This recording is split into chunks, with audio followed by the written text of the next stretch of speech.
Edu-world. Module 9, Social Perception. So, ഇന്ന് നമ്മൾ 9th മൊഡ്യൂളായ social പെർസെപ്ഷനെ കുറിച്ചാണ് ഡിസ്കസ് ചെയ്യാൻ പോകുന്നത്. So, what is social perception? Social perception refers to the process through which individuals form opinions and attitudes about others based on observations and interactions. So, നിരീക്ഷണങ്ങളുടെയും ഇടപെടലുകളുടെയും അടിസ്ഥാനത്തിൽ വ്യക്തികൾ മറ്റുള്ളവരെക്കുറിച്ചുള്ള അഭിപ്രായങ്ങളും മനോഭാവങ്ങളും രൂപപ്പെടുത്തുന്ന പ്രക്രിയയ്ക്കാണ് social perception എന്ന് പറയുന്നത്. It involves interpreting cues such as body language, tone of voice and contextual factors. അതായത് മറ്റുള്ളവരുടെ body language, tone of voice, ശബ്ദത്തിൻ്റെ സ്വരം, സന്ദർഭോചിതമായ ഘടകങ്ങൾ, ഇതെല്ലാം വ്യാഖ്യാനിക്കപ്പെടാറുണ്ട് social പെർസെപ്ഷനിൽ. Social perception shapes how we others and is influenced by our own experiences, beliefs and societal norms. നാം മറ്റുള്ളവരെ എങ്ങനെ വീക്ഷിക്കുന്നു, നമ്മുടെ സ്വന്തം അനുഭവങ്ങൾ, വിശ്വാസങ്ങൾ, സാമൂഹിക മാനദണ്ഡങ്ങൾ എന്നിവയെല്ലാം social പെർസെപ്ഷനിൽ സ്വാധീനിക്കപ്പെടാറുണ്ട്. There are 4 main components of social perception: observation, attribution, integration and confirmation. 4 പ്രധാനപ്പെട്ട കമ്പോണൻസ് ആണ് സോഷ്യൽ പെർസെപ്ഷനിലുള്ളത്. നിരീക്ഷണം, ലക്ഷണം ആരോപിക്കൽ, ഈ ഗുണഗണങ്ങൾ പറയുന്നത് പോലെ, ഏകീകരണം, സ്ഥിരീകരണം. The perception process has 3 stages. 3 ഘട്ടങ്ങളാണ് പെർസെപ്ഷൻ പ്രോസസ്സിനുള്ളത്: selection, organisation and interpretation. The perception process is both cognitive and psychological. It can influence how we communicate with ourselves and others. ധാരണ പ്രക്രിയ, അതായത് ഈ പെർസെപ്ഷൻ പ്രോസസ്സിന് 3 ഘട്ടങ്ങളുണ്ട്. ഒന്ന് നമ്മൾ പറഞ്ഞു, തിരഞ്ഞെടുക്കൽ, ഓർഗനൈസേഷൻ, വ്യാഖ്യാനം വിച്ച് മീൻസ് ഇൻ്റർപ്രിട്ടേഷൻ. ഇനി the perception process is both cognitive and psychological. ധാരണ പ്രക്രിയ എന്ന് പറയുന്നത് വൈജ്ഞാനികവും മാനസികവുമാണ്. നമ്മളോടും മറ്റുള്ളവരോടും എങ്ങനെ ആശയം വിനിമയം നടത്തുന്നു എന്നതിനെ അതിന് സ്വാധീനിക്കാനായിട്ട് കഴിയും. Next topic is social self, sources of self knowledge. Social self refers to how individuals perceive themselves in relation to others and society. It encompasses aspects like social identity, roles and relationships. മറ്റുള്ളവരുമായി സമൂഹവുമായും ബന്ധപ്പെട്ട് വ്യക്തികൾ തങ്ങളെ തന്നെ എങ്ങനെ കാണുന്നു എന്നതിനെയാണ് social self എന്ന് പറയുന്നത്. ആ social self is shaped by interactions, cultural influences and feedback we receive from others. മറ്റുള്ളവരുമായി ഇടപെടുമ്പോൾ അല്ലെങ്കിൽ സാംസ്കാരിക സ്വാധീനങ്ങളാലും മറ്റുള്ളവരിൽ നിന്ന് നമുക്ക് ലഭിക്കുന്ന ഫീഡ്ബാക്ക് എന്നിവയിലൂടെയാണ് സോഷ്യൽ സെൽഫ് ഫോം ചെയ്യുന്നത്. This part of our identity help us navigate social situations and understand our place within various groups from family to community. ഇവിടെ പറയുന്നത് നമ്മുടെ ഐഡൻറ്റിറ്റിയുടെ ഈ ഭാഗം, അതായത് നമ്മുടെ സെൽഫ്, സോഷ്യൽ സെൽഫ് നമ്മളിവിടെ പറയുന്നത് ആ സോഷ്യൽ സെൽഫ്, നമ്മുടെ ഐഡൻറ്റിറ്റിയുടെ ഈ ഭാഗം സാമൂഹിക സാഹചര്യങ്ങൾ നാവിഗേറ്റ് ചെയ്യാനെന്ന് വെച്ചാൽ മുന്നോട്ട് കൊണ്ടുപോകാനും കുടുംബം മുതൽ സമൂഹം വരെയുള്ള വിവിധ ഗ്രൂപ്പുകൾക്കിടയിൽ നമ്മുടെ സ്ഥാനം മനസ്സിലാക്കാനും സഹായിക്കുന്നു. Next topic sources of self knowledge in social self. First one is social interaction. Interacting with family, friends and peers provides feedback and helps shapes our self-perception. സ്വയം നമ്മൾ എന്ത് ചെയ്യുക, പെർസീവ് ചെയ്യുക എന്ന് പറയുന്നത് സ്വയമായിട്ടൊരു ധാരണ ഉണ്ടാക്കുക കേട്ടോ. Social perception. Conversations and relationships reveals how others view us and contribute to our identity. So ഈ സെൻറ്റൻസ് വ്യക്തമാക്കുന്നത് കുടുംബമായും സുഹൃത്തുക്കളുമായും സമപ്രായക്കാരുമായും ഇടപഴകുന്നത് ഫീഡ്ബാക്ക് നൽകുകയും നമ്മുടെ സ്വയം ധാരണ അല്ലെങ്കിൽ ഇവിടെ പറയുന്നത് സെൽഫ് പെർസെപ്ഷൻ രൂപപ്പെടുത്താൻ സഹായിക്കുന്നു. Next, Conversations and relationships reveal how others view us and contribute to our identity, which means സംഭാഷണങ്ങളും ബന്ധങ്ങളും മറ്റുള്ളവർ നമ്മളെ എങ്ങനെ കാണുന്നുവെന്നും നമ്മളെ ഐഡൻറ്റിറ്റിക്ക് സംഭാവനകൾ നൽകുന്നു. Next point is cultural context. Cultural norms, values and practices influence our understanding of ourselves. The expectations and roles defined by our culture can shape our identity and behavior. So, ഈ statement വ്യക്തമാക്കുന്നത് സാംസ്കാരിക മാനദണ്ഡങ്ങളും മൂല്യങ്ങളും സമ്പ്രദായങ്ങളും നമ്മളെക്കുറിച്ചുള്ള നമ്മുടെ ഗ്രാഹ്യത്തെ, അതായത് self പെർസെപ്ഷനെ സ്വാധീനിക്കുന്നു. നമ്മുടെ സംസ്കാരം നിർവചിക്കുന്ന പ്രതീക്ഷകൾക്കും റോളുകൾക്കും നമ്മുടെ വ്യക്തിത്വത്തെയും പെരുമാറ്റത്തെയും രൂപപ്പെടുത്തുവാൻ കഴിയും. Now the next point is feedback from others. മറ്റുള്ളവരിൽ നിന്ന് നമ്മുടെ ഫീഡ്ബാക്ക് നമ്മളെ എങ്ങനെ സ്വാധീനിക്കുന്നു എന്നുള്ളതാണ് കേട്ടോ. അത് പോസിറ്റീവ് ആവാം, നെഗറ്റീവ് ആവാം. Positive or negative feedback from peers, mentors and authority figures can significantly impact self-esteem, self-concept, reinforcing or challenging our self-perception. So ഈ സ്റ്റേറ്റ്മെൻറ്റ് ഞാൻ നേരത്തെ പറഞ്ഞതുപോലെ സമപ്രായക്കാർ, ഉപദേഷ്ടാക്കൾ, അധികാര വ്യക്തികൾ എന്നിവരിൽ നിന്നുള്ള പോസിറ്റീവ് അല്ലെങ്കിൽ നെഗറ്റീവ് ഫീഡ്ബാക്ക് ആത്മാഭിമാനത്തെയും സ്വയം സങ്കല്പത്തെയും, ദാറ്റ് മീൻസ് സെൽഫ് പെർസെപ്ഷനെയും സാരമായി ബാധിക്കുകയും നമ്മുടെ സ്വയം പെർസെപ്ഷൻ അല്ലെങ്കിൽ സെൽഫ് പെർസെപ്ഷൻ ശക്തിപ്പെടുകയോ വെല്ലുവിളിക്കുകയോ ചെയ്യാം. സോ പോസിറ്റീവ് ആണെങ്കിൽ അത് ശക്തിപ്പെടുകയും നെഗറ്റീവ് ആണെങ്കിൽ അത് നമുക്കൊരു ചലഞ്ചിങ് ആയിട്ട് മാറും. ഫീഡ്ബാക്ക് എപ്പോഴും നെഗറ്റീവ് ആയാലും പോസിറ്റീവ് ആയാലും സെൽഫ് പെർസെപ്ഷനെ ഒരുപാട് സ്വാധീനിക്കപ്പെടാറുണ്ട്. Next is reflection and introspection. ഇത് എല്ലാ വ്യക്തികൾക്കും വേണ്ടുള്ളൊരു കാര്യമാണ് self reflection. Self reflection allows individuals to evaluate their thoughts, feelings and experiences, fostering deeper self awareness and understanding of personal values and goals. എപ്പോഴും നമ്മളെ തന്നെ സ്വയം ഒന്ന് ഇവാലുവേറ്റ് ചെയ്യുന്നത് വളരെ നല്ലതായിരിക്കും. നമ്മളെക്കുറിച്ചുള്ള ഒരു ഡീപ്പർ സെൽഫ് അവെയർനെസ്സും നമ്മളെക്കുറിച്ചൊരു നല്ല അണ്ടർസ്റ്റാൻഡിങ്ങിനും ഇത് കാരണമാകാറുണ്ട് പലപ്പോഴും. സോ ഈ സ്റ്റേറ്റ്മെൻറ്റ് ഒന്നും കൂടെ പറയുന്നു. സ്വയം പ്രതിഫലനം അല്ലെങ്കിൽ സെൽഫ് റിഫ്ലെക്ഷൻ വ്യക്തികൾ അവരുടെ ചിന്തകൾ, വികാരങ്ങൾ, അനുഭവങ്ങൾ എന്നിവ വിലയിരുത്താനും വ്യക്തിഗത മൂല്യങ്ങളെയും ലക്ഷ്യങ്ങളെക്കുറിച്ചും ആഴത്തിലുള്ള ഒരു ഡീപ്പ് അവെയർനെസ്, ആഴത്തിലുള്ള സ്വയം അവബോധനവും ധാരണയും വളർത്തിയെടുക്കാൻ അനുവദിക്കുന്നു. Next point social comparison. ഇത് വളരെ പോസിറ്റീവായിട്ട് വേണം നമ്മൾ ചെയ്യാനായിട്ട്. Because we are comparing ourselves with others. മറ്റുള്ളവരുമായി നമ്മളെ കമ്പയർ ചെയ്യുമ്പോൾ എപ്പോഴും ഒരു പോസിറ്റീവായിട്ടുള്ള കമ്പാരിസൺ ചെയ്യുകയാണ് വേണ്ടുള്ളത്. Comparing ourselves to others can help define our strength and weakness. This process influences our self-esteem, can motivate personal growth or lead to feeling of inadequacy. നമ്മളെ മറ്റുള്ളവരുമായി താരതമ്യം ചെയ്യുന്നത് നമ്മുടെ ശക്തിയെയും ബലഹീനതയും നിർവചിക്കാൻ സഹായിക്കും. ഈ പ്രക്രിയ നമ്മുടെ ആത്മാഭിമാനത്തെ സ്വാധീനിക്കുകയും വ്യക്തിഗത വളർച്ചയെ പ്രചോദിപ്പിക്കുകയും മോട്ടിവേറ്റ് ചെയ്യുകയും അല്ലെങ്കിൽ അപര്യാപ്തയുടെ വികാരങ്ങളിലേക്ക് നയിക്കുകയും ചെയ്യും. നേരത്തെ പറഞ്ഞതുപോലെ ഒരു ഹെൽത്തി കമ്പാരിസൺ അല്ലെങ്കിൽ ഉറപ്പായിട്ടും അത് നമ്മളെ വീക്ക് പേഴ്സണായിട്ട് തന്നെ ഡിഫൈൻ ചെയ്യും. നമ്മളൊരു പോസിറ്റീവ് കമ്പാരിസൺ ആണ് നടത്തുന്നതെങ്കിൽ അത് നമ്മളെ മോട്ടിവേറ്റ് ചെയ്യുകയും അത് നമ്മളെ സക്സസ്സിലേക്ക് ലീഡ് ചെയ്യുകയും ചെയ്യും. Next is life experiences.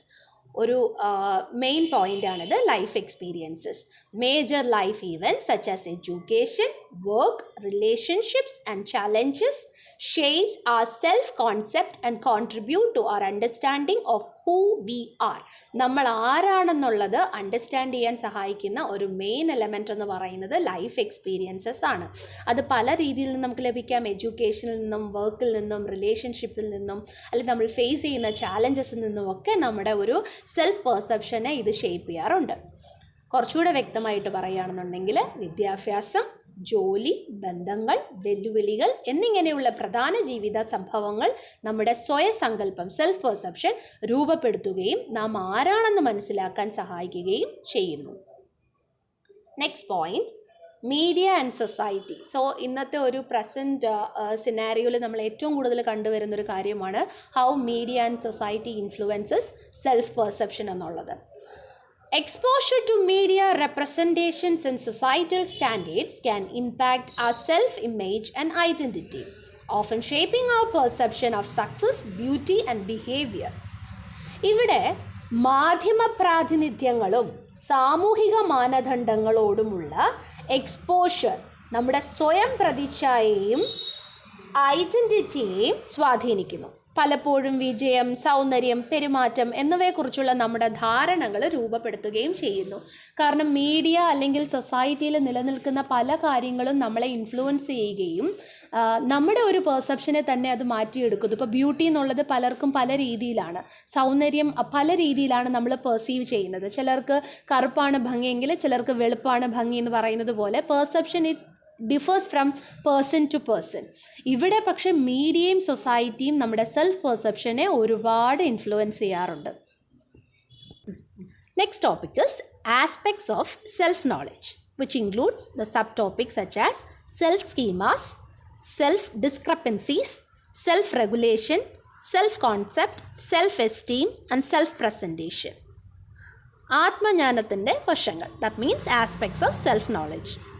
First one is self schemas. So ഒരു സ്വയം രൂപരേഖ ഉണ്ടാക്കുക, സ്വന്തമായിട്ട് ഓരോ ഇൻഡിവിജ്വലും അവരെക്കുറിച്ച് കൂടുതലായിട്ട് അറിഞ്ഞിരിക്കുക. അതാണ് ഫസ്റ്റ് പോയിന്റ് പറയുന്നത്. These are cognitive structures that help individuals organise and interpret information about themselves. So അവരെ തന്നെ ഒന്ന് ചിട്ടപ്പെടുത്തി അവരെ തന്നെ ഒന്ന് വ്യാഖ്യാനിക്കാനായിട്ട് ഒരു സ്വയരൂപരേഖ ഉണ്ടാക്കുക. ദാറ്റ് മീൻസ് ഒരു സെൽഫ് നോളജ് ഉണ്ടായിരിക്കുക. Self-schemas encompass beliefs, attributes and memories related to oneself, guiding how we process social information and react to experiences. So again, self-schemas encompass beliefs, attributes and memories related to oneself, guiding how we process social information and react to experiences. So the sentence state ചെയ്യുന്ന കാര്യം ഇതാണ്. നമ്മൾ സ്വയം ബന്ധപ്പെട്ട വിശ്വാസങ്ങൾ, attributes means what, നമ്മുടെ ഒരു ഗുണഗണങ്ങൾ, ലക്ഷണങ്ങൾ എന്നൊക്കെ പറയുന്ന പോലെ ഓർമ്മകൾ എന്നിവയെ ഉൾക്കൊള്ളുന്നു. സോ സാമൂഹിക വിവരങ്ങൾ ഞങ്ങൾ എങ്ങനെ പ്രോസസ്സ് ചെയ്യുന്നുവെന്നും അനുഭവങ്ങളോട് എങ്ങനെ പ്രതികരിക്കുന്നുവെന്നും നയിക്കുന്നു. So in short we can say that self schemas എന്ന് പറഞ്ഞാൽ, അല്ലെങ്കിൽ നമുക്കൊരു സ്വന്തമായിട്ടൊരു രൂപരേഖ വേണമെന്ന് പറയാനുള്ള കാരണമെന്ന് വെച്ച് കഴിഞ്ഞാൽ, ഒരു വ്യക്തിക്ക് തങ്ങളുടെ വിശ്വാസങ്ങളാവാം, ലക്ഷണങ്ങളാവാം, മെമ്മറീസ് ആവാം, അതിനെക്കുറിച്ചൊരു ഐഡിയ ഉണ്ടെങ്കിൽ മാത്രമേ അത് പ്രോസസ്സ് ചെയ്യാനായിട്ട്, അല്ലെങ്കിൽ ഒരു സോഷ്യൽ ഇൻഫർമേഷനോട് നമ്മൾ എങ്ങനെ റിയാക്ട് ചെയ്യുന്നു എന്നുള്ളത് ഈ പറഞ്ഞ കാര്യങ്ങളും ഒക്കെ ആയിട്ട് ഡിപ്പെൻഡ് ചെയ്തിരിക്കും. അത് അങ്ങനെ ചെയ്യണമെങ്കിൽ നമുക്ക് നമ്മളെക്കുറിച്ച് പൂർണ്ണമായിട്ട് ഒരു ധാരണ ഉണ്ടായിരിക്കണം. Next topic is self-discrepancies, which means പൊരുത്തക്കേടുകൾ, സ്വയമായിട്ടുള്ള പൊരുത്തക്കേടുകൾ. നമ്മൾ മനസ്സിൽ നമ്മളെക്കുറിച്ച് ചിന്തിക്കുമ്പോൾ ശരി തെറ്റ്, അല്ലെ നമ്മളിങ്ങനെ ആണോ, നമ്മളാണോ ഇത് ശരിക്കും ചെയ്തത് എന്നൊക്കെയുള്ളൊരു പൊരുത്തക്കേടുകളാണ് അടുത്തതായിട്ട്. അത് നമ്മൾ അറിഞ്ഞിരിക്കണം, അത് നമുക്കൊരു രൂപരേഖ ഉണ്ടായിരിക്കണം, അല്ലെങ്കിൽ നമ്മളെക്കുറിച്ചൊരു അണ്ടർസ്റ്റാൻഡിങ് ഉണ്ടായിരിക്കണം. അതാണ് ഈ ആസ്പെക്ട്സ് ഓഫ് സെൽഫ് നോളജ് എന്ന് പറയുന്നത്. അതിൻ്റെ ഒരു സെക്കൻഡ് പോയിൻ്റാണ് സെൽഫ് ഡിസ്ക്രപ്പൻസീസ് അല്ലെങ്കിൽ സ്വയം പൊരുത്തക്കേടുകൾ. This concept refers to the gaps between one's actual self, that means who we are, ideal self, who we want to be, നമ്മൾ ആരായിരിക്കണം, and odd self, who we feel we should be. Discrepancies can lead to feelings of dissatisfaction or motivation for change, influencing emotional well-being. ഈ പൊരുത്തക്കേടുകൾ ചിലപ്പോഴൊക്കെ നമുക്കൊരു dissatisfaction, അതായത് ഒരു സംതൃപ്തിയില്ലായ്മ തരാറുണ്ട്. ചിലപ്പോൾ ഒരു ചേഞ്ചിന് വേണ്ടി നമ്മളെ മോട്ടിവേറ്റ് ചെയ്യാറുണ്ട്. ചിലപ്പോൾ നമ്മുടെ ഇമോഷണൽ വെൽബീയിങ്ങിനെ അത് സ്വാധീനിക്കാറുമുണ്ട്. Next topic is self regulation. ഇത് അത്യാവശ്യമായിട്ട് എല്ലാ വ്യക്തികൾക്കും വേണ്ടുള്ള ഒരു കാര്യമാണ് self regulation. This aspects involves managing one's thoughts, emotions and behaviors to achieve personal goals. നമുക്ക് വ്യക്തിപരമായി എല്ലാവർക്കും ഓരോ ലക്ഷ്യങ്ങളുണ്ടായിരിക്കും ജീവിതത്തിൽ, അല്ലേ? സോ ആ ലക്ഷ്യങ്ങൾ നമ്മൾ അച്ചീവ് ചെയ്യണമെങ്കിൽ, അറ്റൈൻ ചെയ്യണമെങ്കിൽ നമുക്ക് നമ്മളെ തന്നെ ഒന്ന് മാനേജ് ചെയ്യാൻ പറ്റണം. നമ്മുടെ ചിന്തകളെ, നമ്മുടെ വികാരങ്ങളെ, നമ്മുടെ പെരുമാറ്റങ്ങളെ നമുക്ക് മാനേജ് ചെയ്യാൻ പറ്റിയാൽ മാത്രമേ നമുക്ക് പേഴ്സണൽ ഗോൾ അച്ചീവ് ചെയ്യാൻ പറ്റുകയുള്ളൂ. So self regulation is crucial for decision making, impulse control and maintaining focus, allowing individuals to align actions with other values and objectives. Allowing individuals to align actions with their values and objectives. This is very important.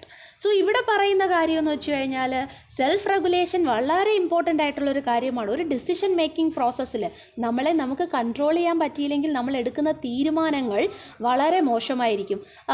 നിങ്ങൾ കൂടുതലായിട്ട് പറഞ്ഞ് കേട്ടിട്ടുള്ളൊരു statement ആണ്, അധിക ദേഷ്യപ്പെട്ടിരിക്കുമ്പോൾ നമ്മൾ തീരുമാനങ്ങൾ എടുക്കാൻ പാടില്ല എന്നുള്ളത്. സോ ആ decision would be very wrong. So ഇവിടെ നമ്മൾ സെൽഫ് റെഗുലേഷൻ എന്തെന്ന് അറിഞ്ഞിരിക്കണം. നമ്മുടെ ഇമ്പൾസ് കൺട്രോൾ, ദേഷ്യമായാലും സങ്കടമായാലും സന്തോഷമായാലും, അമിത സന്തോഷത്താലും അമിത സങ്കടത്താലും അമിത ദേഷ്യത്താലും നമ്മൾ തീരുമാനങ്ങൾ എടുക്കാനായിട്ട് പാടുള്ളതല്ല. ഇത് നമ്മുടെ ഫോക്കസിനെ മാറ്റും. നമ്മുടെ സക്സസ്സിലേക്കുള്ള നമ്മുടെ പേഴ്സണൽ ഗോളിൽ ഫോക്കസിനെ ഇത് മാറ്റാനായിട്ട് ഫോക്കസിനെ മാറ്റാനുള്ള സാധ്യത ഉള്ളതുകൊണ്ട് നമ്മൾ ഒരിക്കലും അങ്ങനെ ചെയ്യാൻ പാടില്ല. സെൽഫ് റെഗുലേഷൻ എപ്പോഴും നമുക്കുണ്ടായിരിക്കണം. ആൻഡ് ദിസ് വിൽ അലൈൻ, ഇത് നമ്മുടെ പ്രവൃത്തികളെ, this will align actions with the values and objectives. നമ്മുടെ വാല്യൂസിൽ നിന്ന്, നമ്മുടെ ഒബ്ജക്റ്റീവിൽ നിന്ന് നമ്മുടെ ആക്ഷൻസിനെ ഒത്തുകൊണ്ടുപോകാനായിട്ട് സെൽഫ് റെഗുലേഷൻ അനുവദിക്കാറുണ്ട്. Next topic is self concept.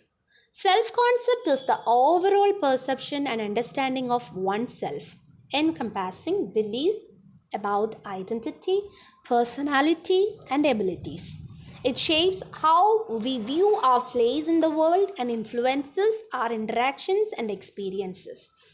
ഇത് ഷോർട്ടാക്കി പറയുകയാണെന്നുണ്ടെങ്കിൽ ഓരോ വ്യക്തികൾക്കും അവനവനെക്കുറിച്ച് ഒരു ധാരണ ഉണ്ടായിരിക്കുക, ഒരു ഓവറോൾ പെർസെപ്ഷൻ ഉണ്ടായിരിക്കുക about our beliefs, identities, personality, ability, നമ്മുടെ ഒരു വ്യക്തിത്വത്തിനെക്കുറിച്ച്, നമ്മുടെ കഴിവുകളെക്കുറിച്ച്, നമ്മുടെ വിശ്വാസങ്ങളെക്കുറിച്ച്, എല്ലാത്തിനെയും കുറിച്ച് നമ്മളെക്കുറിച്ച് തന്നെ ഒരു സെൽഫ് കോൺസെപ്റ്റ് ഉണ്ടായിരിക്കണം. എങ്കിൽ മാത്രമേ നമുക്ക് ഈ ലോകത്ത് നമ്മുടെ സ്ഥാനം എന്താണെന്നും, അല്ലെങ്കിൽ നമ്മൾ ഇൻട്രാക്ട് ചെയ്യുന്നത്, നമ്മൾ എക്സ്പീരിയൻസ് ചെയ്യുന്ന കാര്യങ്ങൾ എല്ലാം ഇത് റിലേറ്റ് ചെയ്തിരിക്കുകയാണ്. സോ ഒരു സെൽഫ് കോൺസെപ്റ്റ് എല്ലാ വ്യക്തികൾക്കും ഉണ്ടായിരിക്കണം. Self esteem. Next topic self esteem. This refers to the evaluative aspect of the self, reflecting feelings of worthiness and self-acceptance. High self-esteem is associated with positive self-regard, while low esteem can lead to self-doubt or negative self-perception. ഇവിടെ നമ്മൾ ആത്മാഭിമാനത്തിനെ കുറിച്ചാണ് സംസാരിക്കുന്നത്. ഇതെല്ലാ വ്യക്തികൾക്കും വേണ്ടുള്ളതാണ് self esteem. ഒരു ആത്മാഭിമാനം എല്ലാ വ്യക്തികൾക്കും ഉണ്ടായിരിക്കണം. പക്ഷേ ഈ ആത്മാഭിമാനം എന്ന് പറയുന്നത് രണ്ട് രീതിയിൽ വരാൻ ചാൻസ് ഉണ്ട്. ഹൈ സെൽഫ് എസ്റ്റീമും ലോ സെൽഫ് എസ്റ്റീമും. ഉയർന്ന ആത്മാഭിമാന ചിന്ത, അതായത് എന്നെ കഴിഞ്ഞ് ആരുമില്ല എന്നുള്ള ഒരു ഉയർന്ന ആത്മാഭിമാന ചിന്ത വന്നു കഴിഞ്ഞാൽ അത് ദോഷം ചെയ്യാനുള്ള ചാൻസ് ഉണ്ട്. ലോ സെൽഫ് എസ്റ്റീം വന്നാലും ദോഷം ചെയ്യാനുള്ള ചാൻസസ് ഉണ്ട്. സോ ഇവിടെ പറയുന്ന കാര്യം എന്ന് വെച്ച് കഴിഞ്ഞാൽ എപ്പോഴും ഒരു ഹൈ സെൽഫ് എസ്റ്റീം വേണം കേട്ടോ. ഒരു പോസിറ്റീവ് വേയിൽ ഒരു സെൽഫ് എസ്റ്റീം എല്ലാവർക്കും ആവശ്യമാണ്. പക്ഷെ അതെപ്പോഴും ഒരു പോസിറ്റീവ് വേയിലായിരിക്കണം. എങ്കിൽ മാത്രമേ അത് നമ്മളെ മോട്ടിവേറ്റ് ചെയ്യാറുള്ളൂ. അഹംഭാവമായി മാറരുത്. ആത്മാഭിമാനം ഒരിക്കലും അഹംഭാവമായി മാറാനുള്ള ചാൻസ് നമ്മൾ കൊടുക്കരുത്. സോ എല്ലാ വ്യക്തികൾക്കും ഒരു ഹൈ സെൽഫ് എസ്റ്റീം വേണം, ഒരു പോസിറ്റീവ് വേയിലായിരിക്കണം. ലോ സെൽഫ് എസ്റ്റീം ഒരിക്കലും ഉണ്ടാവാൻ പാടില്ല. കൂട്ടുകാരുടെ ഇടയിൽ ഞാനാണ് ഏറ്റവും ചെറുത്, അല്ലെങ്കിൽ എനിക്കൊരു ആത്മാഭിമാനം ഇല്ല എന്നുള്ള തോന്നൽ നമ്മളെ കൂടുതൽ ഡ്രാഗ് ചെയ്ത് താഴേക്ക് കൊണ്ടുപോകാനുള്ള ചാൻസസ് കൂടുതലാണ്. So last one is self presentation. ഇത് എല്ലാവരും ചെയ്യേണ്ട ഒരു കാര്യമാണ് കേട്ടോ. നമ്മളെ പ്രസൻറ്റ് ചെയ്യാൻ നമ്മൾ പഠിക്കണം. നമ്മളെ എപ്പോഴും മറ്റുള്ളവരുടെ മുമ്പിൽ പ്രസൻറ്റ് ചെയ്യുമ്പോഴത്തേക്ക് ഒരു ഇംപ്രഷൻ നമ്മൾ അവർക്ക് ലീവ് ചെയ്യണം. എപ്പോഴും നമ്മളൊരു ഇംപ്രഷൻ ഇട്ടിട്ട് വേണം നമ്മളെ എപ്പോഴും നമ്മൾ പ്രസൻറ്റ് ചെയ്യാനായിട്ട്. This involves strategies individual use to influence how they are perceived by others. Self-presentation can include managing appearances, behavior, and communication to create a desired impression in social situations. So, നമ്മൾ എപ്പോഴും ഈ ഒരു കാര്യത്തിൽ നമ്മുടെ appearance, നമ്മുടെ behaviour, നമ്മൾ communicate ചെയ്യുന്ന രീതി, ഇതെല്ലാം വളരെയധികം ശ്രദ്ധിക്കണം. നമ്മളെ സെൽഫ് പ്രസൻറ്റേഷൻ കൊടുക്കുന്നതും നമ്മുടെ സെൽഫ് നോളജിൻ്റെ ഒരു ആസ്പെക്റ്റ് ആണ്. Next topic is perceiving persons. It includes impression formation and impression management. So, perceiving persons എന്ന് പറഞ്ഞാൽ എന്താണ്? Perceiving persons. Perceiving persons refers to the process how we interpret and understand other individuals based on various cues and informations. അപ്പോൾ മറ്റുള്ള വ്യക്തികളെ അല്ലെ മറ്റുള്ള ഇൻഡിവിജ്വൽസിനെ നമ്മൾ എങ്ങനെ മനസ്സിലാക്കുന്നു എന്നുള്ളതാണ്. അത് ആ പ്രോസസ്സിനെയാണ് നമ്മൾ പെർസീവിങ് പേഴ്സൺസ് എന്ന് പറയുന്നത്. അത് based on various cues and informations, നമുക്ക് കിട്ടുന്ന ഇൻഫർമേഷൻ്റെ ബേസിലോ അല്ലെങ്കിൽ ചില സൂചനകളുടെ അടിസ്ഥാനത്തിലോ ആയിരിക്കും നമ്മൾ ആ വ്യക്തിയെ മനസ്സിലാക്കുക. This includes assessing their emotions, intentions, characteristics through both verbal and non-verbal communication. ഇവിടെ പറയുന്നതെന്ന് വെച്ചാൽ വെർബൽ കമ്മ്യൂണിക്കേഷനിലൂടെയോ അല്ലെങ്കിൽ നോൺ വെർബൽ കമ്മ്യൂണിക്കേഷനിലൂടെയോ നമ്മൾ അവരുടെ ഇമോഷൻസിനെയോ അവരുടെ ഉദ്ദേശങ്ങളെയോ അവരുടെ ക്യാരക്ടറിസ്റ്റിക്സിനെയോ ഒക്കെ നമ്മൾ എന്ത് ചെയ്യുന്നു? അസസ് ചെയ്യുന്നു. അതിനെയാണ് പെർസീവിങ് പേഴ്സൺസ് എന്ന് പറയുന്നത്. ഇവിടെ വെർബൽ കമ്മ്യൂണിക്കേഷൻ എന്ന് പറയുമ്പോൾ എന്തുമായിരിക്കാം? നമ്മൾ അവരോട് സംസാരിക്കുമ്പോൾ അല്ലെങ്കിൽ നമ്മൾ അവരുമായിട്ട് ഇടപെടുമ്പോഴത്തേക്ക് അവരുടെ സംസാര രീതിയിൽ നിന്ന് നമ്മൾ ചിലപ്പോൾ പറയാറുണ്ട് അതൊരു അറഗൻറ്റ് പേഴ്സൺ ആണ്, അല്ലെങ്കിൽ ഭയങ്കര പൊളൈറ്റ് ആയിട്ടുള്ള പേഴ്സൺ ആണ്. സോ അത് കമ്മ്യൂണിക്കേഷനിൽ നിന്ന് നമുക്ക് മനസ്സിലാവും. എന്നാൽ നോൺ വെർബൽ കമ്മ്യൂണിക്കേഷൻ ഉണ്ട്. ഒരു വ്യക്തിയെ നമ്മൾ ഒബ്സർവ് ചെയ്യുകയാണ്, മാറി നിന്ന് ഒബ്സർവ് ചെയ്യുമ്പോൾ അയാളുടെ ആക്ഷൻസ് വഴി അല്ലേ, അയാൾ നടക്കുന്ന രീതി, അയാൾ ഇരിക്കുന്ന രീതി, ഇതൊക്കെ വെച്ചിട്ട് നമ്മൾ അയാളെ അസസ് ചെയ്യുകയാണ്. അതാണ് നോൺ വെർബൽ കമ്മ്യൂണിക്കേഷൻ. സോ ഇവിടെ പറയുന്നത് വെർബൽ കമ്മ്യൂണിക്കേഷൻ ആണെങ്കിലും നോൺ വെർബൽ കമ്മ്യൂണിക്കേഷൻ ആണെങ്കിലും നമുക്ക് കിട്ടുന്ന സൂചനകൾ വെച്ചിട്ട്, നമുക്ക് കിട്ടുന്ന ഇൻഫർമേഷൻസ് വെച്ചിട്ട് ഒരു വ്യക്തിയെ നമ്മൾ അണ്ടർസ്റ്റാൻഡ് ചെയ്യുന്നതിനാണ് പെർസീവിങ് പേഴ്സൺസ് എന്ന് പറയുന്നത്. പെർസീവിങ് പേഴ്സൺസിൻ്റെ രണ്ട് മെയിൻ കമ്പോണൻസ് ആണ് impression formation and impression management. First we are going to see impression formation ആണ്. So what do you mean by impression formation? Impression formation refers to how we develop perceptions and judgments about others based on available information. So നമ്മുടെ കയ്യിലുള്ള information വെച്ചിട്ട് അല്ലെങ്കിൽ നമ്മൾ എങ്ങനെയാണ് ഒരു വ്യക്തിയെക്കുറിച്ച് നമ്മൾ ജഡ്ജ്മെൻ്റലാവുന്നത്, അത് അയാൾ നല്ല ആളാണോ, അയാൾ പാവമാണോ, പൊളൈറ്റ് ആണോ, ആരഗൻ്റ് ആണോ എന്നൊക്കെയുള്ളൊരു ഇംപ്രഷൻ ഫോം ചെയ്യുന്നതിനാണ് ഇംപ്രഷൻ ഫോർമേഷൻ എന്ന് പറയുന്നത്. It റിലൈസ് on initial information such as appearance, body language and spoken. അത് നമുക്ക് കിട്ടുന്ന ഇനിഷ്യൽ ഇൻഫർമേഷൻ ബേസ് ചെയ്തിട്ടായിരിക്കും. കാഴ്ചയിൽ അയാൾ എങ്ങനെയാണ്, അയാളുടെ ബോഡി ലാംഗ്വേജ് എങ്ങനെയാണ്, അയാൾ എങ്ങനെയാണ് സംസാരിക്കുന്നത്. സോ ഇത്തരം ചെറിയായിട്ടുള്ള ഒരു പ്രൈമറി ഇൻഫർമേഷൻ്റെ അടിസ്ഥാനത്തിലാണ് ഇംപ്രഷൻ ഫോം ചെയ്യുന്നത്. Process of impression formation. First one is primary effect. Initial information presented during interaction has a stronger impact on overall impressions than later informations. നമുക്ക് ആദ്യം കിട്ടുന്ന ഇൻഫർമേഷൻസ് വെച്ചിട്ട് നമ്മൾ ഓവറോൾ ഒരു ഇംപ്രഷൻ ക്രിയേറ്റ് ചെയ്യുന്നതിനാണ് primary effect എന്ന് പറയുന്നത്. First impression is the best impression എന്നൊക്കെ പറയുന്ന പോലെ കാഴ്ചയിൽ ഒരാളെ ആദ്യം നമ്മൾ കാണുമ്പോഴത്തേക്ക് അപ്പോൾ കിട്ടുന്ന ഇൻഫർമേഷൻ വെച്ചിട്ട് നമ്മളൊരു ഇംപ്രഷൻ അങ്ങ് ഫോം ചെയ്യുന്നതിനെയാണ് പ്രൈമറി എഫക്റ്റ് എന്ന് പറയുന്നത്. For example, meeting someone who is introduced as an excellent speaker may lead you to view the future comments favourably. ഇപ്പോൾ ആദ്യമായിട്ടൊരു വ്യക്തിനെ നമ്മൾ കാണുമ്പോൾ അയാൾക്ക് കിട്ടുന്നൊരു കമൻറ്റാണ് എന്തോ അൻ എക്സലൻറ്റ് സ്പീക്കർ, അയാൾ നന്നായിട്ട് സംസാരിക്കുന്ന വ്യക്തിയാണെന്നുള്ളൊരു ഇംപ്രഷനാണ് നമുക്ക് കിട്ടുന്നതെങ്കിൽ ഫ്യൂച്ചറിൽ എന്താ പറ്റുന്നത്, അതുപോലുള്ള ഫേവറബിൾ ആയിട്ടുള്ള കമൻറ്റിലേക്ക് നമ്മളെ ലീഡ് ചെയ്യും. അയാളെക്കുറിച്ച് നമ്മുടെ ഇംപ്രഷൻ അത്തരത്തിലുള്ളതായിരിക്കും. Recency effect. Recent information can sometimes weigh more heavily in shaping impressions, particularly if it contradicts earlier impression. മുമ്പുണ്ടായിരുന്ന ഒരു ഇംപ്രഷനുമായിട്ട് കോൺട്രഡിക്ഷൻ ഉള്ള രീതിയിലാണ് അയാൾ ഇപ്പോൾ പെരുമാറുന്നതെങ്കിലും നമുക്ക് കൂടുതലായിട്ട് ഇപ്പം റീസെൻ്റായിട്ട് നമുക്ക് കിട്ടിക്കൊണ്ടിരിക്കുന്ന ഇൻഫർമേഷൻ വെച്ചിട്ട് നമ്മൾ എന്ത് ചെയ്യും, ഒരു ഇംപ്രഷൻ ഫോം ചെയ്യുന്നതിനാണ് നമ്മൾ റീസൻസി എഫക്റ്റ് എന്ന് പറയുന്നത്. If someone who has initially viewed positively makes a poor final impression, that last action may dominate your overall perception. So ഈ എക്സാമ്പിളിൽ പറയുന്നത് എന്താണെന്ന് വെച്ചാൽ, ആദ്യം പോസിറ്റീവായി വീക്ഷിച്ച ഒരാൾ അന്തിമ മതിപ്പുണ്ടാക്കിയാൽ ആ അവസാന പ്രവർത്തനം നിങ്ങളുടെ മൊത്തത്തിലുള്ള ധാരണയെ സ്വാധീനിച്ചിരിക്കാം. ദാറ്റ് മീൻസ് അത് പോസിറ്റീവ് ആവാം, നെഗറ്റീവ് ആവാം. ചിലപ്പോൾ ഒരാൾ നല്ലത് മാത്രം ചെയ്തു വന്ന ഒരാളായിരിക്കാം, പ്രസൻ്റ്ലി അയാൾ ചെയ്യുന്നത് റോങ് ആണെങ്കിൽ അയാളെ മൊത്തത്തിൽ നമ്മൾ റോങ് പേഴ്സൺ ആയിട്ടും കാണും. ഇനി ഏർലിയറിൽ അയാൾ എല്ലാം മിസ്റ്റേക്കാണ് ചെയ്തതെങ്കിലും പ്രസൻ്റ്ലി അയാൾ നല്ലൊരു കാര്യമാണ് ചെയ്യുന്നതെങ്കിൽ അയാളുടെ മൊത്തം ഇംപ്രഷൻ അവിടെ അങ്ങ് മാറുവാണ്. So this is recency effect. Next is central traits. Certain traits like warmth or competency are considered central and significantly influence overall impressions. These traits can affect how we perceive other characteristics.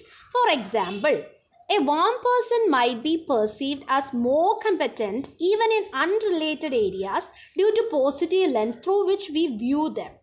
So, that means ഒരു വ്യക്തി നല്ലൊരു വ്യക്തി ആയതുകൊണ്ട് തന്നെ, അയാൾ competent ആയതുകൊണ്ട് തന്നെ അയാളുടെ ആവശ്യമില്ലാത്ത അല്ലെ അയാൾ യോജിക്കാത്തൊരു മേഖലയിലാണെങ്കിൽ കൂടിയും അയാൾ ഭയങ്കരമായി പെർഫോം ചെയ്യുന്നതായിട്ട് നമുക്കൊരു ഇംപ്രഷൻ ഉണ്ടാകും.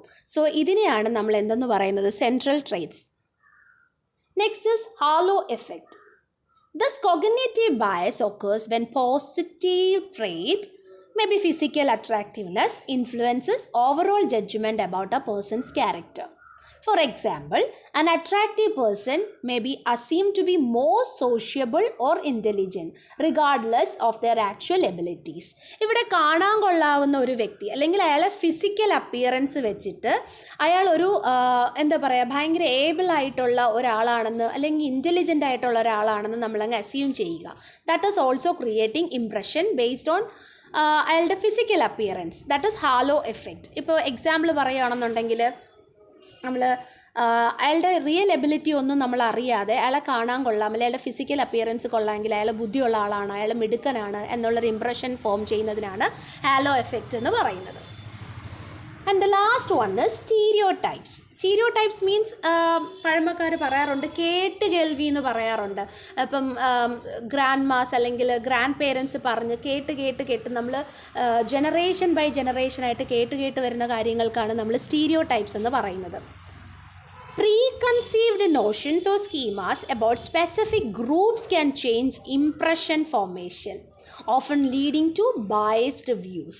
നമ്മൾ കേട്ട് വന്ന കാര്യങ്ങൾ ഒരു പ്രത്യേക ഗ്രൂപ്പിനോടുള്ള ഇംപ്രഷൻ ഫോം ചെയ്യാനുള്ള കാരണമാകാറുണ്ട്. ഇവിടെ കൂടുതലും നമ്മൾ അത് ജെൻഡർ ബേസ് ആവാം, റേഷ്യൽ ബേസ് ആവാം.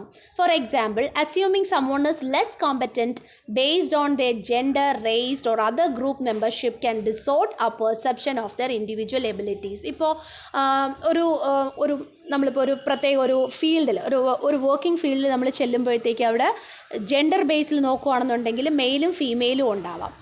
ഒരു പക്ഷേ അവിടുത്തെ ആ ഫീമെയിൽ കണ്ടസ്റ്റൻറ്റ് മെയിൽ കണ്ടസ്റ്റൻറ്റിനേക്കാളും നന്നായിട്ടത് പെർഫോം ചെയ്യുന്നുണ്ടായിരിക്കാം. പക്ഷേ ആ ഗ്രൂപ്പിനൊരു ജെൻഡർ ബയസ് ഉള്ളത് കൊണ്ട്, ഒരു വീക്ക് കമ്മ്യൂണിറ്റി എന്നുള്ളൊരു ജെൻഡർ ബയസ് നിലനിൽക്കുന്നുണ്ടെങ്കിൽ, ഒരു ഇംപ്രഷൻ ഉണ്ടെങ്കിൽ ശരിക്കും അവർ കോമ്പറ്റൻ്റ് ആണെങ്കിൽ കൂടിയും നമ്മൾ എന്ത് ചെയ്യും, അവരെ വീക്കായിട്ട് തന്നെ കാണും. ഒരു ഇംപ്രഷൻ നമ്മൾ അങ്ങനെ ക്രിയേറ്റ് ചെയ്യുന്നതിനാണ് stereo type based impression formation എന്ന് പറയുന്നത്. Next is impression management.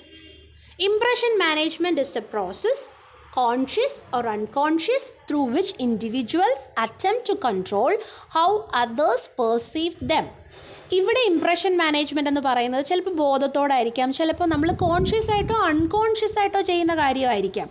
അതായത് മറ്റുള്ളവർ നമ്മളെ എങ്ങനെ കാണണമെന്ന് നമ്മളെ തന്നെ ഒന്ന് കൺട്രോൾ ചെയ്ത് ഒന്ന് മാനേജ് ചെയ്ത് ഒരു ഇംപ്രഷൻ ക്രിയേറ്റ് ചെയ്യുന്നതിനാണ് ഇംപ്രഷൻ മാനേജ്മെൻറ്റ് എന്ന് പറയുന്നത്.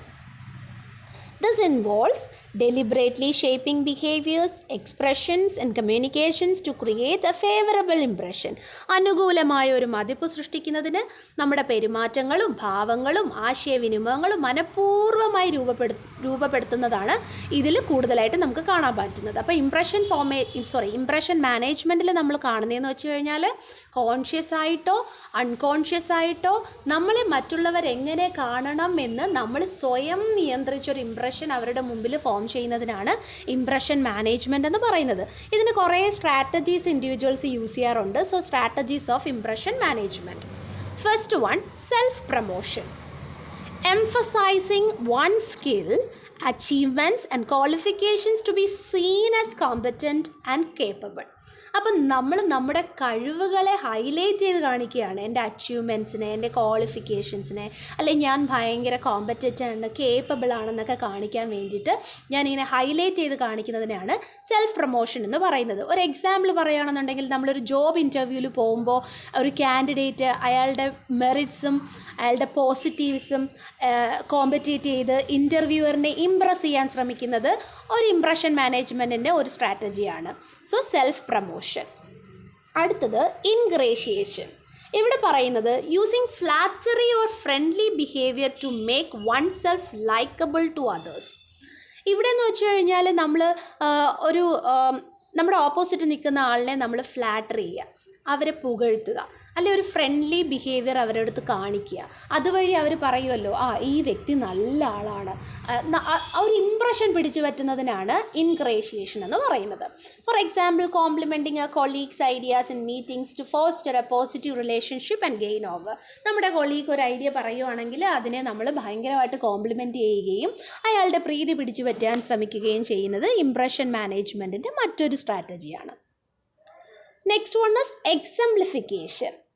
ഇവിടെ demonstrating moral integrity or commitment to create a positive image of being virtuous or dedicated.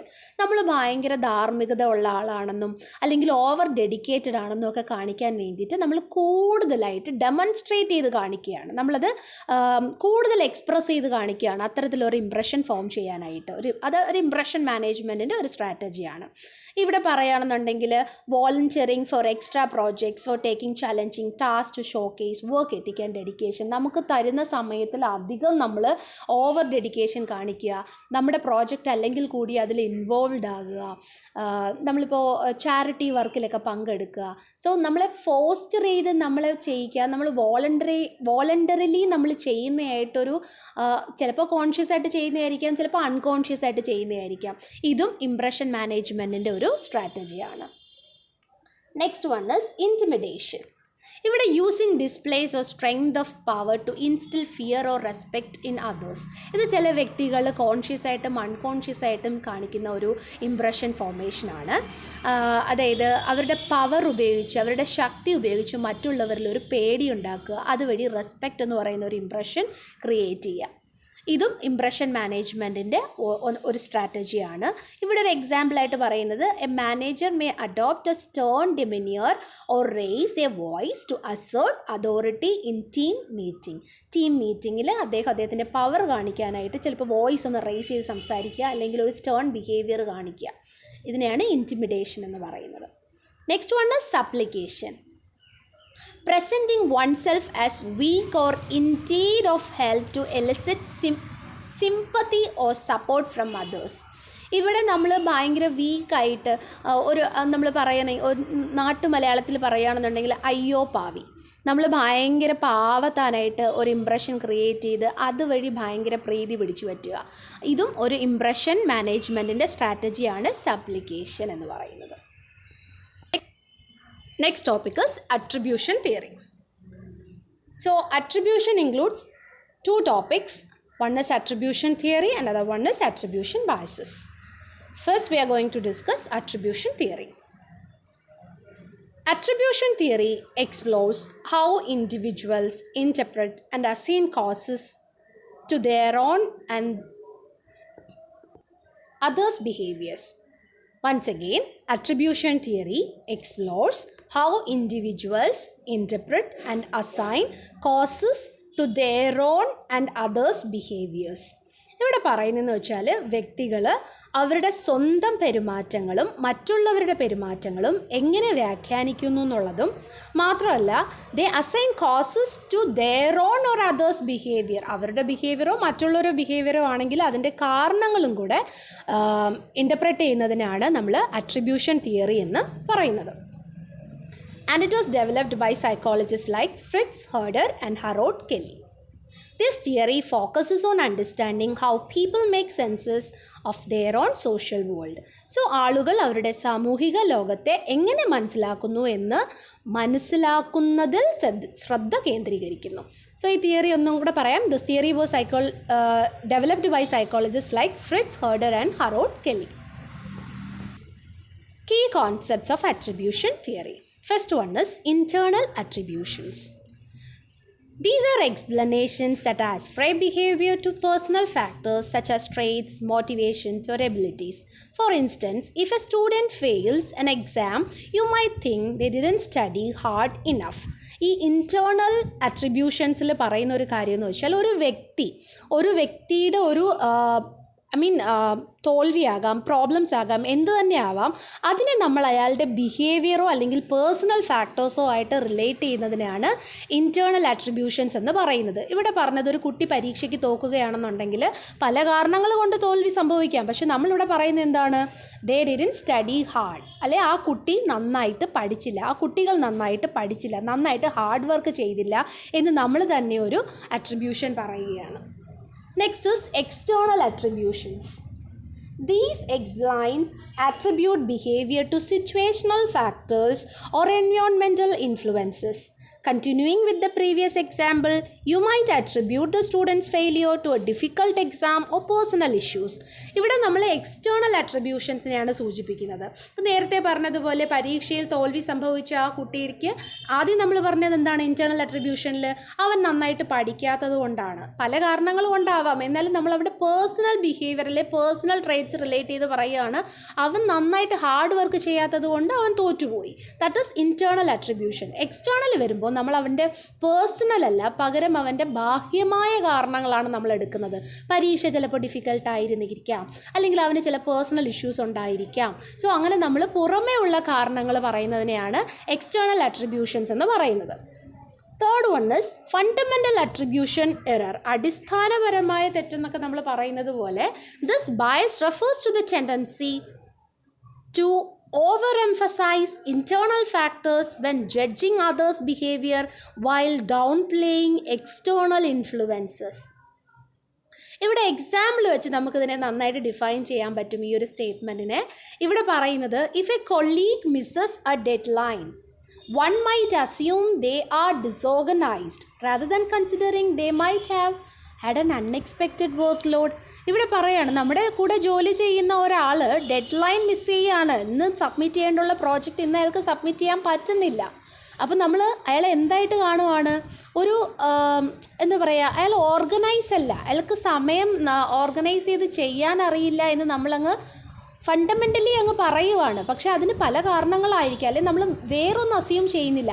Unexpected ആയിട്ട് വന്ന ഒരു വർക്ക് ലോഡ് കാരണമായിരിക്കാം അയാൾക്കത് ചെയ്യാൻ പറ്റാതെ പോയത് എന്ന് നമുക്ക് അസ്യൂം ചെയ്യാൻ പറ്റും വേണമെങ്കിൽ. നമ്മൾ അത് ചെയ്യാതെ നമ്മൾ എടുത്തടിച്ച് പറയുകയാണ്, അയാളൊരു കാര്യപ്രാപ്തി ഇല്ലാത്തവനാണ്, അതുകൊണ്ടാണ് അവനിക്ക് ആ പ്രോജക്റ്റ് സബ്മിറ്റ് ചെയ്യാൻ പറ്റാതെ പോയത്. സോ ഇതിനെയാണ് attribution തിയറിയിലെ key കോൺസെപ്റ്റായ fundamental attribution error എന്ന് പറയുന്നത്. Next one is self serving bias. ഒരാൾ സ്വയം തന്നെ സെർവ് ചെയ്തിട്ട് പറയുന്നതിനെയാണ് സെൽഫ് സെർവിങ് ബയസ് എന്ന് പറയുന്നത്. This bias involves attributing one success to internal factors, example effort, skill, and failures to external factors, example bad luck. ഇവിടെ നേരത്തെ പറഞ്ഞതുപോലെ നമ്മളൊരു ടെസ്റ്റിൽ നമ്മൾ ജയിക്കുകയാണെന്നുണ്ടെങ്കിൽ എൻ്റെ ബുദ്ധി കൊണ്ടാണ് ഞാൻ ജയിച്ചതെന്ന് പറയുകയും, ഫെയിലാവുകയാണെങ്കിൽ ആ കുറ്റം മറ്റുള്ളവരിൽ ചുമത്തുക. ടെസ്റ്റ് ഭയങ്കര ഡിഫിക്കൽട്ടായിരുന്നു, അല്ലെങ്കിൽ ബാഡ് ലക്കായിരുന്നു, അല്ലെങ്കിൽ ഞാൻ ഇരുന്ന സ്ഥലം ശരിയായിരുന്നില്ല, ഞാൻ എഴുതിയ പേന ശരിയായിരുന്നില്ല. സോ നമ്മുടെ കുറ്റങ്ങൾ മറ്റുള്ളവരുടെ മേലിൽ അടിച്ചേൽപ്പിക്കുന്നതിനാണ് നമ്മൾ എന്തെന്ന് പറയുന്നത്? സെൽഫ് സെർവിങ് ബയസ് എന്ന് പറയുന്നത്. Next is actor observer effect. Attribution തിയറിയിലെ ലാസ്റ്റ് കീ കോൺസെപ്റ്റാണ് actor observer effect. This effect describes the tendency to attribute our own actions to situational factors while attributing others' actions to their character.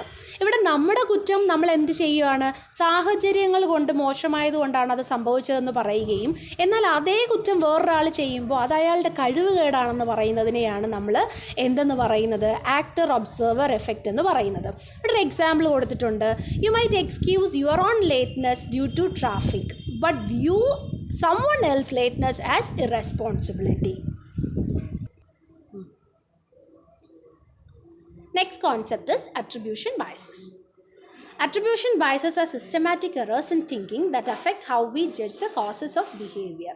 ഇവിടെ പറയുന്നതെന്ന് വെച്ച് കഴിഞ്ഞാൽ നമ്മുടെ ചിന്തയിൽ വരുന്ന ചില തെറ്റുകൾ നമ്മൾ ചിന്തിക്കുന്ന രീതിയിൽ വരുന്ന തെറ്റുകൾ മറ്റൊരു വ്യക്തിയുടെ ബിഹേവിയറിനെ ജഡ്ജ് ചെയ്യുമ്പോൾ അതിനെ അഫക്റ്റ് ചെയ്യുന്നതിനെയാണ് നമ്മൾ അട്രിബ്യൂഷൻ ബയസസ് എന്ന് പറയുന്നത്.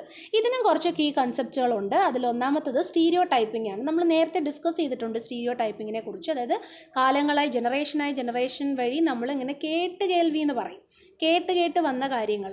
അതും one type of attribution bias ആണ്. ഇവിടെ പറയുന്നതെന്ന് വെച്ചാൽ ഒരു വ്യക്തിയെയല്ല, നമ്മളൊരു ഗ്രൂപ്പിനെ, നേരത്തെ പറഞ്ഞതുപോലെ മെയിൽ ഫീമെയിൽ എന്ന് പറയുന്ന ജെൻഡർ ഡിസ്ക്രിമിനേഷൻ വരുമ്പോഴത്തേക്ക് മെയിൽ ഭയങ്കര സ്ട്രെങ്ത് ഉള്ള കമ്മ്യൂണിറ്റിയും ഫീമെയിൽ കുറച്ച് വീക്കായിട്ടുള്ള കമ്മ്യൂണിറ്റി എന്നുള്ളൊരു സ്റ്റീരിയോ ടൈപ്പ് നിലനിൽക്കുന്നത് കൊണ്ട് ഈവൻ നമ്മുടെ ആ ഫീമെയിൽ കമ്മ്യൂണിറ്റിയിൽ ഇൻഡിവിജ്വലി എടുത്ത് നോക്കുവാണെങ്കിൽ നല്ല കഴിവുകളുള്ള ഒരുപാട് സ്ത്രീകളുണ്ടെങ്കിലും നമ്മൾ അടച്ചാക്ഷേപിക്കുക എന്ന് പറയുന്നത് പോലെ ആ മുഴുവൻ കമ്മ്യൂണിറ്റിയെ നമ്മൾ എന്ത് ചെയ്യുകയാണ്, ഒരു ബയസ്ഡ് ആയിട്ട് ഇങ്ങനെ സംസാരിക്കുന്നതിനാണ് സ്റ്റീരിയോ ടൈപ്പിംഗ് എന്ന് പറയുന്നത്. ഇത് അട്രിബ്യൂഷൻ ബയസിൻ്റെ മറ്റൊരു ഒരു പാർട്ടാണ് സ്റ്റീരിയോ ടൈപ്പിംഗ് എന്ന് പറയുന്നത്. ഇവിടെ ഒരു എക്സാമ്പിളായിട്ട് പറയാനുള്ളത്, നമ്മൾ പൊളിറ്റിക്സിൽ എത്ര ഫീമെയിൽ ലീഡേഴ്സ് ഉണ്ട്, അല്ലെങ്കിൽ എത്ര ഇന്ത്യൻ പ്രൈം മിനിസ്റ്റർ ഫീമെയിൽ ഉണ്ടെന്ന് ചോദിച്ചു കഴിഞ്ഞാലും നമുക്ക് പറയാനായിട്ട് കുറച്ച് എന്താ പറയുക, ഒരു 1, 2, 3, 4 പേരുടെ പേരൊക്കെ നമ്മൾ ഓർത്തിരിക്കുകയുള്ളൂ. അത്രയും പവർഫുള്ളായിട്ടുള്ള ഫീമെയിൽസ് ഇല്ലാത്തത് കൊണ്ടല്ല, അവർക്കുള്ള ഓപ്പർച്യൂണിറ്റികൾ നിഷേധിക്കുന്നത് കൊണ്ടാണ്. പക്ഷേ പറയുമ്പോൾ നമ്മൾ പറയുന്നത് ഫീമെയിൽ എപ്പോഴും വീക്കായിട്ടുള്ളൊരു കമ്മ്യൂണിറ്റിയാണെന്നാണ്.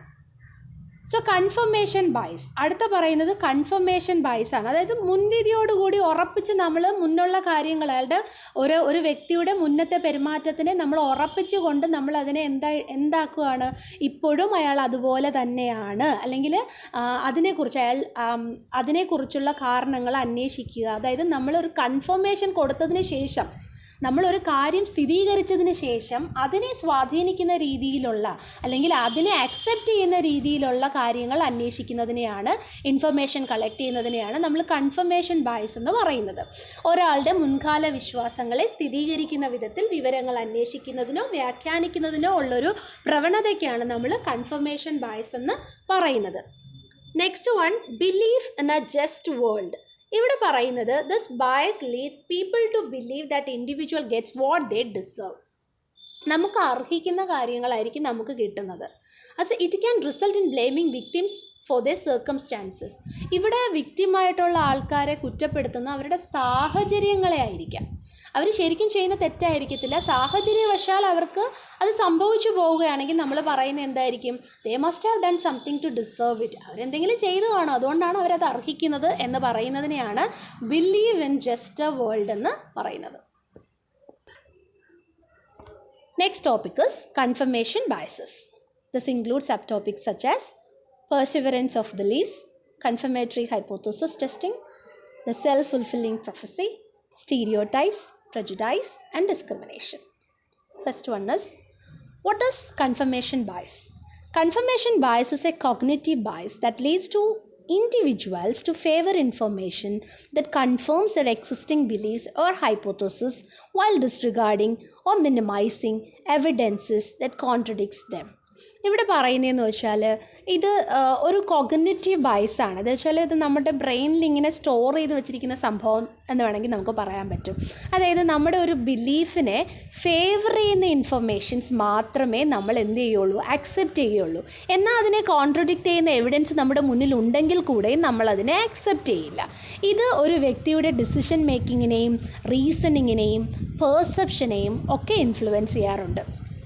അപ്പോൾ കൺഫർമേഷൻ ബയസിൻ്റെ കീ കോൺസെപ്റ്റ്സ് ആണ് നമ്മൾ ഇനി ഡിസ്കസ് ചെയ്യാൻ പോകുന്നത്. First one, perseverance of beliefs.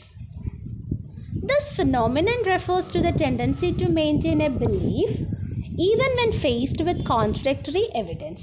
People may cling to their beliefs despite clear evidence to the contradictory. Confirmation ബയസിൻ്റെ ഒരു കീ കോൺസെപ്റ്റ്സ് ആയതുകൊണ്ട് കൺഫർമേഷൻ ബയസിൻ്റെ ചെറിയ റിസംബ്ലൻസ് ഇതിനകത്ത് നമുക്ക് കാണാം. ഇതെന്ന് പറയുന്നത് ഒരു ടെൻഡൻസിയാണ്. നമ്മളൊരു വിശ്വാസത്തിൽ ഉറച്ചു നിൽക്കുകയാണ്. നമ്മൾ ആ വിശ്വാസത്തിൽ നമ്മുടെ വിശ്വാസം മെയിൻറ്റെയിൻ ചെയ്യാനായിട്ട് നമ്മൾ ഉറച്ചു നിൽക്കുന്ന ഒരു ഫിനോമിനനെയാണ് നമ്മൾ പെർസിവറൻസ് ഓഫ് ബിലീഫ്സ് എന്ന് പറയുന്നത്. അതിനെ ചലഞ്ച് ചെയ്യുന്ന അല്ലെങ്കിൽ അതിന് കോൺട്രഡിക്ടറി ആയിട്ടുള്ള എവിഡൻസ് നമ്മൾ കണ്ടാൽ കൂടിയും അത് കാണാതെ നമ്മൾ നമ്മുടെ ബിലീഫ്സിൽ തന്നെ ക്ലിങ് ചെയ്ത് നിൽക്കുന്നതിനെയാണ് പെർസിവറൻസ് ഓഫ് ബിലീഫ്സ് എന്ന് പറയുന്നത്. ഇവിടെ ഒരു എക്സാമ്പിൾ പറയുന്നതെന്ന് വെച്ചാൽ, a person who believes in a conspiracy theory may continue to uphold that belief even when presented with factual evidences disproving it, often rationalising the contradiction. നമ്മുടെ വിശ്വാസത്തെ ചോദ്യം ചെയ്യുന്ന തെളിവുകൾ നമ്മുടെ കൺമുന്നിൽ വന്നാൽ കൂടിയും നമ്മൾ നമ്മുടെ വിശ്വാസം ഇങ്ങനെ അപ്ഹോൾഡ് ചെയ്ത് അത് കണ്ടിന്യൂ ചെയ്ത് പോകുന്നതിനെയാണ് പെർസിവറൻസ് ഓഫ് ബിലീഫ്സ് എന്ന് പറയുന്നത്. ഇത് കൺഫർമേഷൻ ബയസിൻ്റെ ഒരു കീ കോൺസെപ്റ്റ് ആണ്. Next one is confirmatory hypothesis testing, which means this is the tendency to seek out or give more weight to the evidence that supports one existing beliefs while ignoring or dismissing evidences that challenge them.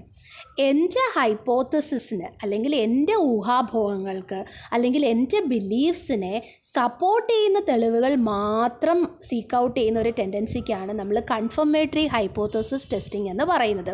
എൻ്റെ വിശ്വാസങ്ങളെ support ചെയ്യുന്ന തെളിവുകൾ മാത്രം ഞാൻ test ചെയ്യുക, അല്ലാതെ അതിന് contradict ആയിട്ട് നിൽക്കുന്ന ഒരു കാര്യവും ഞാൻ ചെയ്യില്ല. അതിന് ഒരു ടെസ്റ്റ് നടത്തേണ്ടി വന്നാൽ കൂടി ഞാൻ ആ ടെസ്റ്റിന് അക്സെപ്റ്റ് ചെയ്തതുമില്ല, പെർഫോം ചെയ്തതുമില്ല. അതിനെയാണ് കൺഫർമേറ്ററി ഹൈപ്പോത്തസിസ് ടെസ്റ്റിംഗ് എന്ന് പറയുന്നത്. ഇവിടെ ഒരു എക്സാമ്പിൾ കൊടുത്തിരിക്കുന്നത്, ഒരു ഗവേഷണത്തിൽ ഒരു ശാസ്ത്രജ്ഞൻ അവരുടെ അനുമാനത്തെ പിന്തുണയ്ക്കുന്ന ഫലങ്ങൾ ഉണ്ടാക്കാൻ സാധ്യതയുള്ള ഒരു പരീക്ഷണം ഡിസൈൻ ചെയ്തേക്കാം, പക്ഷേ എന്നാലും അതിനെ ഡിക്ലൈൻ ചെയ്യുന്ന ഒരു പരിശോധന അവരൊരിക്കലും നടത്തുകയില്ല. Next one is self-fulfilling prophecy. A self-fulfilling prophecy occurs when a person's expectations about another lead them to behave in a way that causes those expectations to come true.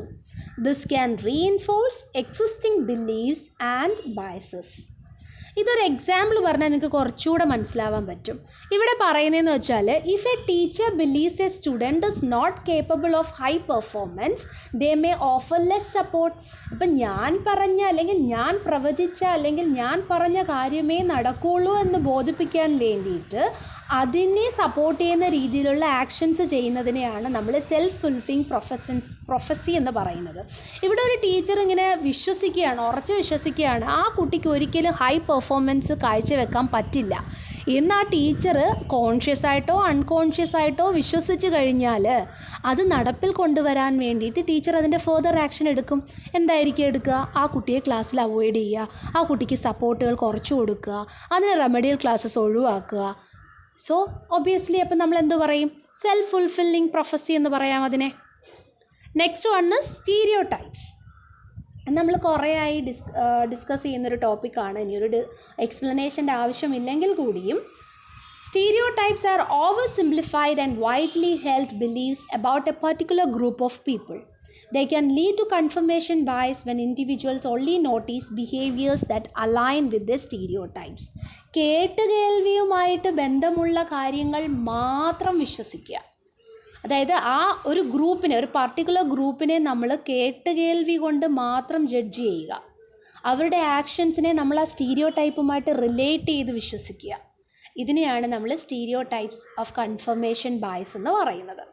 ഇവിടെ example പറയുകയാണെങ്കിൽ, if someone believes that a certain group is untrustworthy, they may only remember the instance that supports a view while ignoring examples of trustworthy behavior from that group. ഒരു ഗ്രൂപ്പിനെ നമ്മൾ വിശ്വസിക്കാൻ കൊള്ളാത്ത ഗ്രൂപ്പാണെന്ന് നമ്മൾ മനസ്സുകൊണ്ടങ്ങ് വിചാരിച്ചു കഴിഞ്ഞാൽ ഈവൻ വിശ്വസിക്കാൻ പറ്റുന്ന കർമ്മങ്ങൾ അവർ ചെയ്താൽ കൂടെയും വിശ്വസിക്കാൻ പറ്റാത്ത എക്സാമ്പിൾസ് ആയിരിക്കും നമ്മൾ കൂടുതലും ഓർത്തിരിക്കുക. Next one is prejudice. Prejudices is an unfavorable attitude or judgment towards a group based on stereotype. ഇതെല്ലാം സ്റ്റീരിയോടൈപ്പും കൺഫർമേഷൻ ബയസുമായിട്ട് റിലേറ്റഡ് ആണ്. നമ്മൾ മുൻകൂട്ടി പ്രവചിച്ച് കഴിഞ്ഞു ആ ഗ്രൂപ്പുകാരെ കൊണ്ടല്ല ആ ഇൻഡിവിജ്വൽ ഇങ്ങനെ ആണ് എന്ന് നമ്മൾ മുൻകൂട്ടി പ്രവചിച്ച് കഴിഞ്ഞാൽ അതിനെതിരായിട്ട് എന്ത് സ്റ്റോറീസും നമ്മുടെ മുന്നിൽ വന്നാലും നമ്മൾ അവരെക്കുറിച്ചുള്ള നെഗറ്റീവ്സ് മാത്രമേ കാണുകയുള്ളൂ. അവരെക്കുറിച്ചുള്ള നെഗറ്റീവ് ബയസ് മാത്രമേ നമ്മൾ എന്ത് ചെയ്യുള്ളൂ, ശ്രദ്ധിക്കുകയുള്ളൂ. അതിനെയാണ് prejudice എന്ന് പറയുന്നത്. prejudices ഓഫ് കൺഫർമേഷൻ ബയസ് എന്ന് വെച്ച് കഴിഞ്ഞാൽ നമ്മൾ കൺഫേം ചെയ്യുകയാണ് ആ ഗ്രൂപ്പ്, മുൻകൂട്ടി നമ്മളങ്ങ് ജഡ്ജ്മെൻറ്റിലാവുകയാണ് ആ ഗ്രൂപ്പ് ഇങ്ങനെ ആയിരിക്കും, അവർ വിശ്വസിക്കാൻ കൊള്ളാത്ത ആൾക്കാരാണ് എന്ന് നമ്മളങ്ങ് മുൻകൂട്ടി പ്രവചിച്ച് കഴിഞ്ഞു. ഇൻ കേസ് അവരുടെ കയ്യിൽ നിന്ന് നല്ലൊരു ആക്ഷൻ വന്നാൽ കൂടിയും നമ്മൾ ഒരിക്കലും എന്ത് ചെയ്യില്ല, അവരെക്കുറിച്ച് പോസിറ്റീവ് സ്റ്റോറീസ് ഒന്നും ഫോക്കസ് ചെയ്യില്ല. We only focuses on negative stories about that particular group of people. Next one is discrimination. Discrimination refers to the action taken based on prejudice. ഇതെല്ലാം കണക്റ്റഡ് ആണ്. Resulting in unequal treatment of individuals based on the group membership. ഒരു example പറയുകയാണെന്നുണ്ടെങ്കിലേ, അതായത് ഒരു manager കുറച്ച് group of പീപ്പിളിനെ അയാളുടെ കമ്പനിയിലേക്ക് higher ചെയ്യുകയാണ്. അപ്പോൾ 2 ഗ്രൂപ്പ് ഓഫ് പീപ്പിൾ ഉണ്ടെന്ന് നിങ്ങൾ അസ്യൂം ചെയ്തോളൂ. ഒരു ഗ്രൂപ്പ് എന്ന് പറയുന്നത് വെൽത്തി ഫാമിലിയിൽ നിന്നും ഒരു ഗ്രൂപ്പ് സ്ലം ഏരിയയിൽ നിന്ന് വന്നതാണെങ്കിൽ നമ്മൾ മുൻകൂട്ടിയുള്ളൊരു ധാരണ ഉണ്ടായിരിക്കുമല്ലോ, സ്ലംസിൽ നിന്ന് വരുന്ന ആൾക്കാർക്കൊന്നും എഡ്യൂക്കേഷൻ വലുതായിട്ട് ഉണ്ടായിരിക്കില്ല, അവർ കൂടുതൽ കേപ്പബിൾ ആയിരിക്കില്ല, അവർ ടെക്നോളജിക്കലി ഒന്നും അറിയാത്ത ആൾക്കാരായിരിക്കും. എന്നാൽ വെൽത്തി ഫാമിലിയിൽ നിന്ന് വരുന്നവർ നല്ല ബിഹേവ് ചെയ്യാൻ അറിയാവുന്നവരും വെൽ എഡ്യൂക്കേറ്റഡും വെൽ മാനേർഡ് ആണെന്നൊക്കെ നമ്മൾ പ്രജുഡൈസ്ഡ് ആയിട്ട് വെക്കുക. അപ്പോൾ ഇതും എന്തിനാണ്, ഒരു ഡിസ്ക്രിമിനേഷൻ ബയസിന് കാരണമാകുന്നു.